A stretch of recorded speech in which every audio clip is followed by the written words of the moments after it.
আসসালামু আলাইকুম and Eid Mubarak everyone. আমি Eva and welcome to Eva's lifestyle. কেমন আছেন আপনারা সবাই? আশা করছি আল্লাহর রহমতে সবাই অনেক ভালো আছেন। আলহামদুলিল্লাহ আমরাও ভালো আছি। তো বরাবরের মতো আরও একটি নতুন ব্লগ আপনাদের সাথে শেয়ার করতে যাচ্ছি। আশা করছি আমার আজকের ব্লগটিও আপনাদের কাছে ভালো লাগবে।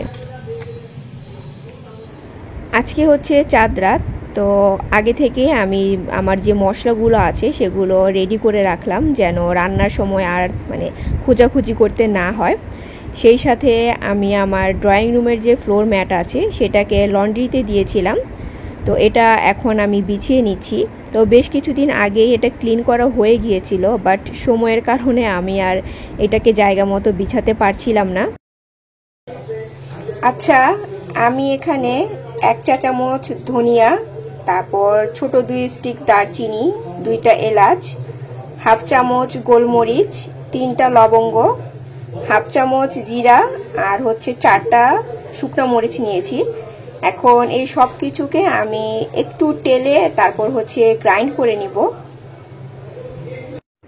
যে মশলাগুলোকে একটু আগে দেখালাম ওইগুলোকে আমি হালকা টেলে তারপর গ্রাইন্ড করে নিয়েছি। আর গ্রাইন্ড করার সময় একদম মিহি করা যাবে না, একটু যেন দানা দানা থাকে এরকম করে করতে হবে। সেই সাথে আমি এখানে দিয়ে দিলাম হচ্ছে আদা রসুন বাটা, তারপর সামান্য ধনিয়া গুঁড়া, লবণ আর হলুদ, সেই সাথে দিয়েছি মরিচ গুঁড়া। তবে মরিচ গুঁড়াটা খুবই সামান্য দিতে হবে, যেহেতু আমি অলরেডি শুকনো মরিচ একসাথে গ্রাইন্ড করেছিলাম। তারপর একটা টমেটো আমি ব্লেন্ড করে নিয়েছিলাম, সেটা দিলাম। এখন দিয়ে দিলাম হচ্ছে পেঁয়াজ বেরেস্তা, তারপর দিতে হবে 3 টেবিল চামচের মতো টক দই। এখন মশলাগুলোকে আমি খুব ভালো মতো চিকেনের সাথে মিক্স করে নিব। আর এই কাজটা অবশ্যই হাত দিয়ে করতে হবে, কারণ হচ্ছে মশলাগুলো যেন একদম সম্পূর্ণভাবে চিকেনের গায়ে ভালো মতো মাখানো হয়। অন্য সময় কিন্তু আমি দেখা যায় প্রায় সময় মাখামাখির কাজ করতে গেলে কিংবা কোনো কিছু মিক্স করতে গেলে দেখা যায় স্পুন দিয়ে করি, বাট কিছু কিছু ক্ষেত্রে দেখা যায় যে হাত দিয়েই করতে হয়। তো যাই হোক, চিকেনটা আমার মাখানো শেষ হয়ে গিয়েছে। এখন আমি 1 থেকে 2 ঘন্টা এটাকে ম্যারিনেট করে রেখে দিব। এই হচ্ছে লিয়ানার অবস্থা। এমনিতে কিন্তু লিয়ানাকে একবারও নিচে নামানো যায় না, কিন্তু কুরবানির ঈদ আসলে আমাদের বাসার এক আঙ্কেল প্রতি বছর কিছু ছাগল কেনে, আর সেই সময়টাকে তাকে বলতে হয় না, নিজেই একদম নিচে নামার জন্য অস্থির হয়ে থাকেন। আর ঈদ আসার আগ থেকেই শুরু করে যে ছাগল কবে আসবে, সে নাকি ছাগলের সাথে ফ্রেন্ডশিপ করবে। তো আমি লিয়ানাকে বলি যে পৃথিবীতে এত কিছু থাকতে তোমার ছাগলের সাথেই কেন ফ্রেন্ডশিপ করতে হবে, তাও আবার যে ছাগল কিনা জাস্ট 2 দিনের জন্য। এটা হচ্ছে সন্ধ্যার পরে আমি হচ্ছে বাদামের শরবত বানাচ্ছি। এক আপু রোজার ঈদে আমি এই শরবতটা শেয়ার করার পর থেকে আমাকে বেশ কয়েকবার বলেছেন যে এইটার রেসিপি যেন শেয়ার করি। তো আমি তো ঈদ ছাড়া নর্মালি এই বাদামের শরবতটা বানাই না, তাই আপু একটু দেরি হয়ে গেল রেসিপিটা আপনাদের সাথে শেয়ার করতে করতে। এখানে 1 লিটার দুধ নিয়েছি, আর দুধটাকে জাল করে 1.25 লিটার করে নিয়েছি, একটু ঘন করে নিতে হবে। তারপর হচ্ছে যখন একটু ঘন হয়ে এসেছে আমি দিয়ে দিয়েছি হচ্ছে যে কাজু বাদাম আছে সেটা একদম ব্লেন্ড করা, দুধের সাথে যেন মিক্স হয়ে যায় এরকম করে ব্লেন্ড করতে হবে। তারপর পরিমাণ মতো এখন চিনি দিয়ে দিলাম। তো চিনিটাকে ভালো মতো মিক্স করে নিচ্ছি যেন একদম গলে যায়।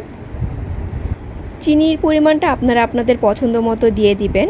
তো আমি আগে থেকে কাঠবাদাম আর পেস্তা বাদাম পানিতে ভিজিয়ে রেখেছিলাম, তারপর খোসা ছাড়িয়ে সেগুলোকে পছন্দ মতো কেটে নিয়েছি চিকন চিকন করে। এখন সেই বাদামগুলোকে আমি দুধের মধ্যে দিয়ে দিলাম। এই বাদামটা হচ্ছে নামানোর ঠিক 3 থেকে 4 মিনিট আগে দিতে হবে। সেই সাথে আমি কিছু পেস্তা বাদাম ক্রাশ করেও নিয়েছিলাম, তো মনে হলো যে এটাও দিয়ে দেই। এখন দিয়ে দিলাম একটু ফুড কালার। তো আপনাদের কাছে যদি জাফরানটা থাকে তাহলে অবশ্যই জাফরান দিবেন। নর্মালি আমি এই বাদাম শরবতে জাফরান ইউজ করি, তো আমার জাফরানটা এখন দেখলাম যে শেষ হয়ে গিয়েছে আর কেনার কথা খেয়াল ছিল না, তাই আমি একটু কালারের জন্য এখানে ফুড কালারটা ইউজ করেছি। আর নামানোর ঠিক আগ মুহূর্তে কেওড়া জল অথবা গোলাপ জল দিবেন কয়েক ফোঁটা। তবে কেওড়া জল দিলে কিন্তু অবশ্যই 1 থেকে 2 ফোঁটা দিবেন, এর চেয়ে বেশি দিবেন না।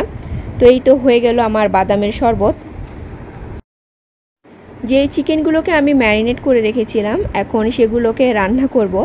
যদিও ভেবেছিলাম যে 1 থেকে 2 ঘন্টা ম্যারিনেট করার পর আমি দুপুরবেলাতেই রান্না করে নিব, কিন্তু সেটা আর হয়ে ওঠেনি।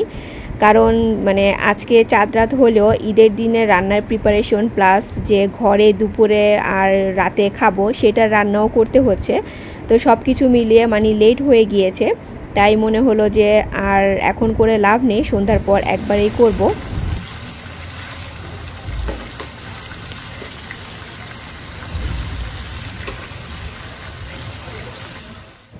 চিকেনগুলোকে আমি একদম হাই ফ্লেমে এপাশ ওই পাশ হালকা একটু লাল করে ভেজে নিয়েছি।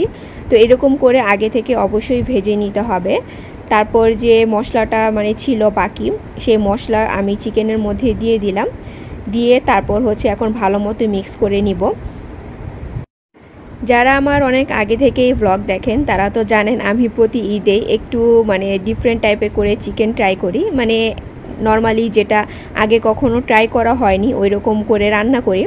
তো এবারও তার ব্যতিক্রম কোনো কিছুই না। তো চিকেনটাকে আমি মিক্স করে নিয়ে তারপর ঢাকনা দিয়ে ঢেকে দিয়েছিলাম। আমি কিন্তু কোনো পানি তখন ইউজ করিনি। চিকেন থেকে যে পানিগুলো বের হয়েছে সেগুলো দিয়ে ভালো মতো এই যে এখন কষিয়ে নিচ্ছি। আর কষানোর সময় যখন একদম উপরে তেল উঠে আসবে তখন মনে করতে হবে যে চিকেনটা ভালো মতো কষানো হয়ে গিয়েছে। তো এখন আমি হচ্ছে যে ঝোলের জন্য যে পানি, তো সেই পরিমাণ পানি দিয়ে দিব। তবে এটার ক্ষেত্রে বেশি একটা পানি ইউজ করতে হয় না, হালকা মাখা মাখা হবে। তবে আজকে আমি সম্পূর্ণটা কিন্তু একদম রান্না করে রাখবো না, সকালেও কিছু কাজ বাকি আছে, সেগুলো সকালে দেখাবো। তো এই তো চিকেনটাকে একটু মিক্স করে নিয়ে ঢাকনা দিয়ে ঢেকে দিয়েছিলাম। তো হাফ যখন ঝোলটা ঘন হয়ে এসেছে সেই পর্যায়ে আমি দিয়ে দিলাম সামান্য চিনি আর গরম মশলার গুঁড়া। তো এখন আবারও সব কিছু মিক্স করে দিয়ে আমি ঢাকনা দিয়ে ঢেকে রেখে দিব ঝোলটা ঘন হয়ে যাওয়া পর্যন্ত। আর বাকি যে কাজগুলো করব সেগুলো হচ্ছে মানে আপনাদের সাথে সকালেই শেয়ার করব। এক পাশ থেকে কিন্তু আমি ঈদের রান্নার প্রিপারেশন নিচ্ছিলাম, আবার আরেক পাশে রাতের ডিনারের প্রিপারেশনও নিচ্ছিলাম। তো আজকে অনেক প্রেশার পড়ে গিয়েছে। তো যাই হোক, আমি হচ্ছে অফ ক্যামেরাতেই ডেজার্ট বানিয়ে নিয়েছিলাম। তো সেগুলো মনে হচ্ছে যে মানে আজকে রেডি করে রাখি, কারণ সকালবেলা দেখা যাবে যে আবার তাড়াহুড়ায় লেগে যাবে। তো এই কাস্টার্ড সেমাইয়ের রেসিপিটা কিন্তু আমি অলরেডি আপনাদের সাথে শেয়ার করেছি। তবে দেখা যায় আমি বিভিন্ন সময়ে বিভিন্ন ফল দিয়ে করি, মাঝে মধ্যে আবার মানে যে মিক্সড ফ্রুটস আছে সেগুলো ইউজ করি। তো আজকে মনে হলো যেহেতু এখন ম্যাঙ্গোর সিজন, কেননা ম্যাঙ্গো দিয়ে ট্রাই করা যাক। তো এবার আমি ম্যাঙ্গো দিয়েই আমার কাস্টার্ড সেমাইটা করেছি। আর খেতে কিন্তু ভীষণ মজা লাগে এই ডেজার্টটা ঠান্ডা ঠান্ডা। আমার তো বিশেষ করে যে লাঞ্চ এর পর মানে সুইট টাইপের খাবার খেতে অনেক বেশি ভালো লাগে। আমি হচ্ছে একটা রোজ পেটাল আর ম্যাঙ্গো দিয়ে এরকম করে ডেকোরেশন করে নিয়েছি। এখন টেবিলটাকে একটু সেট করে নিয়েছি। তো এবার আমি ডেকোরেশনের জন্য মানে কোনো কিছুই কিনিনি, যদিও প্ল্যান করে গিয়েছিলাম, তবে আমার ভাই সিক থাকার কারণে আর কেনা হয়ে ওঠেনি। তো ঘরে আমার আগে থেকে যা যা ছিল মনে হলো ওইগুলো দিয়েই টেবিলটাকে একটু সেট করে নেই। এখন অলমোস্ট রাত 12:30 বাজে। আমার ফ্রিজে যে বক্সগুলোতে আমি কুরবানির সময় মাংস রাখি সেগুলোকে এখন আমি ওয়াশ করে নিচ্ছি। অ্যাকচুয়ালি এগুলো এত রাতে ওয়াশ করার কারণ হচ্ছে যে আমরা যে এবার কুরবানি দিতে পারবো এটা আমরাই একদম শিওর ছিলাম না, কারণ আমাদের যে বাজেট ছিল সেই বাজেট অনুযায়ী গরু পাওয়া যাচ্ছিল না। যখন অলমোস্ট সন্ধ্যা হয়ে গিয়েছে আর গরু কেনা হয়নি তখনও মনে হয়েছে যে আর এবার কুরবানি দেওয়া হবে না, কারণ সব সময় দেখা যায় চাঁদ রাতের আগের দিনই আমাদের গরু চলে আসে। কিন্তু আলহামদুলিল্লাহ সন্ধ্যা 7টার পর আমার ছোট ভাই আমাকে ফোন দিয়ে বলল যে আমাদের নাকি গরু কেনা হয়েছে। তো এটা শুনে মানে অনেক বেশি খুশি লাগছিল। তবে তখন তো আর বক্সগুলো ওয়াশ করা সম্ভব হয়ে ওঠেনি আমার, কারণ অন্যান্য কাজে অনেক বিজি ছিলাম। তো এই তো দেখতে দেখতে ঈদ চলে আসলো। আজকে হচ্ছে ঈদের দিন সকালবেলা। তো আমি ঘুম থেকে উঠেই আমার চিকেনের যে বাকি কিছু কাজ ছিল সেটা করে নিচ্ছি। আর মেইন যে কাজ সেটা হচ্ছে এই যে কয়লার স্মোক দেয়া। এই চিকেনটার সময় কিন্তু অবশ্যই এরকম কয়লার স্মোক দিতে হবে। আর এই স্মোক দেওয়ার কারণে আর সাথে আরেকটা জিনিস আছে যেটা আপনাদেরকে পরে দেখাবো। তো এইগুলোর কারণে না এই চিকেনটা খেতে খুবই মজার হয়। তো সেই সাথে আমি হচ্ছে যে লিয়ানার জন্য তেহারি, চিকেন তেহারি সেটাও বসিয়ে নিয়েছি। গতকালকে আমি অফ ক্যামেরাতেই মানে আলু আর চিকেনটাকে রেডি করে রেখেছিলাম।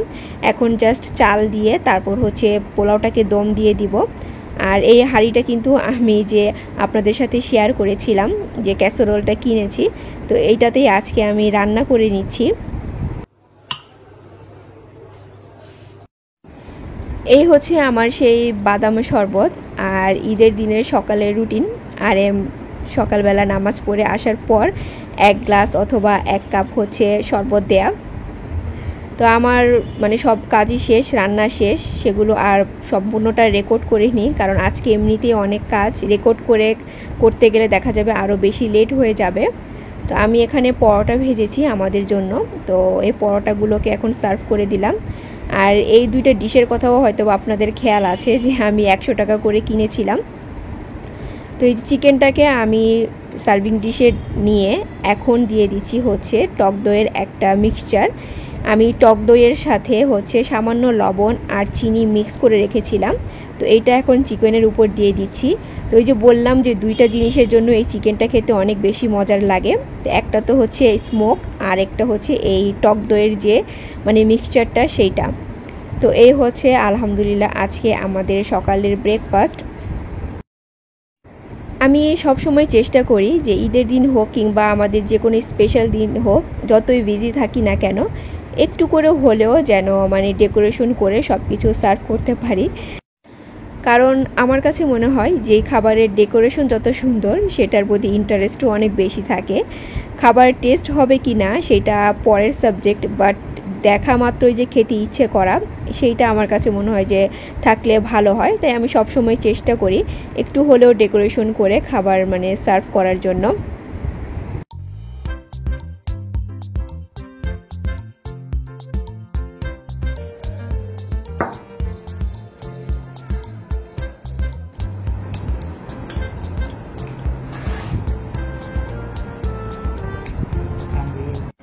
আমাদের ব্রেকফাস্ট করা শেষ আর এখন আমি 1 কাপ চা খেয়ে নিয়েছি। তো আমি আমার নিজের জন্যই চা বানিয়েছি, সকালে আর কেউ চা খায় না। লিয়ানা রেডি হওয়া শেষ হয় না। দেখি লিয়ানা, ঈদ মুবারক বলো নি তো সবাইকে, আসো ঈদ মুবারক বলো, বলো ঈদ মুবারক। এত সামনে এসে দূর থেকে বলো, বলো এবার ঈদ মুবারক। ঈদ মুবারক। তুমি বলো ঈদ মুবারক। যাও এবার যাও পাপার সাথে ছবি তুলি। এই তো আমরা এখন পুরান ঢাকার উদ্দেশ্যে রওনা দিয়ে দিব, আর বাকি দিনের ক্লিপগুলো আপনাদের সাথে নেক্সট ব্লগে শেয়ার করব। সো ওয়ান্স अगेन ঈদ মুবারক।